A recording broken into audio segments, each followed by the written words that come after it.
It's been a tremendous honor and the greatest blessing for Kennedy and I to serve this incredible congregation. I want to thank you all, because I and my wife and my girls have never been loved by a congregation like you all have loved us. I want you to all know that we will look back on this year, this moment, 2020, and they will see that it was perhaps the most beautiful and most healthy season of ministry. This transition is going to be the better for all of us, and God has been faithful in this process. Amen? And I pray that God will unite Troy First Baptist Church in prayer and in His purpose. Brothers and sisters, trust in the Lord.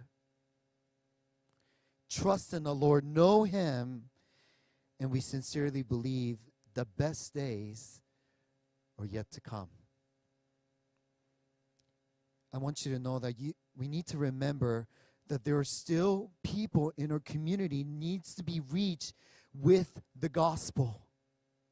This is not a time to be separated or be divided over. The mission still exists. We need to proclaim the good news to the gospel of Jesus Christ and make disciples of all nations. We must know Him and to make Him known amongst the nation. More than ever, Troy First Baptist Church, we need to let our love shine in this community.